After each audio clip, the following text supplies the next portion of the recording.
All right, well, after we ate at Neighbors, we went ahead and parked in a little area where we can get into these trails. Really good backcountry trails. Pretty much no one's here, you know. No one's here but us. Weird, huh? We got the river beside us the whole way. We're still looking for wild edibles, wildlife.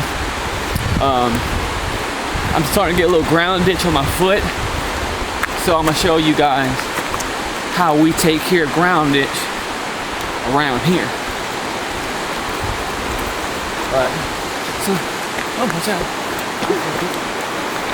Supposedly there might be bears in the area, but I ain't seen no bear, not yet.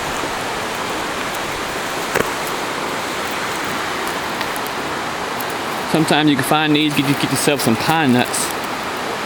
As you see, this is dry. So, how do you feel about coming out here, Bran? I feel great. It's a beautiful day, finally, after all that rain. The air is cool, smells fresh. I'm feeling good. We got plenty of memory on this card here. 32 gig, that's a lot of memory, man. That's a lot of filming. 1,000 minutes. Yeah. Oh no, I changed it. Oh. 394 minutes. Wow. No big deal. So we're gonna do a little more filming. We're not gonna cut so quickly. We're gonna film all wildlife we can. Look at that rock down there, that bright colored big rock. You think that's one of those rocks? Could be. Something about these mountains around here is that my mother's father, James and Mariah Gallender, he came here and he was a great preacher. God inspired him. His story was that he was working inside of a ball and making plant. He was 30-something years old. He stuttered very, very bad. Okay, like I do sometimes.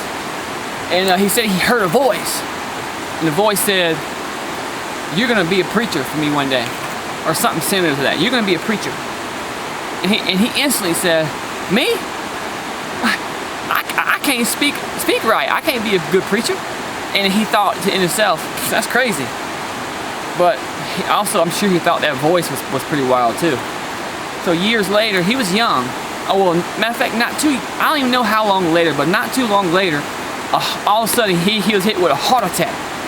You know, and he was lying, almost dying in the hospital. And then the voice came to him again and said, "If you be a preacher for me and spread the word for me, I'll release you from this heart attack." And he wanted to go home. He didn't want to have that pain on him, so he said, "Okay, I will." And then he didn't really believe. I don't think he believed that he'll be healed from a heart attack. But he said, "Okay." Next thing you know, that day he left the hospital, and the doctors were astounded. And then he became a preacher. He came here and said that, you know, this land is very special land. All the Appalachians are very special land.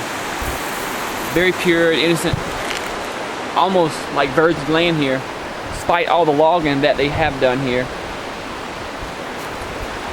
But it kind of reminds me of the Bible story about Jonah being held captive near death in the belly of the big fish, the whale.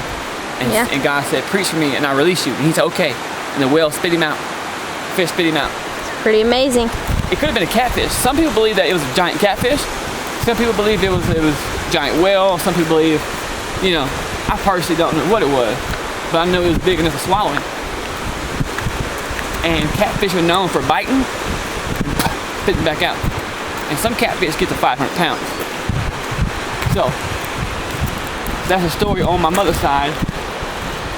And the name Mariah is a very old name. It means angel of God.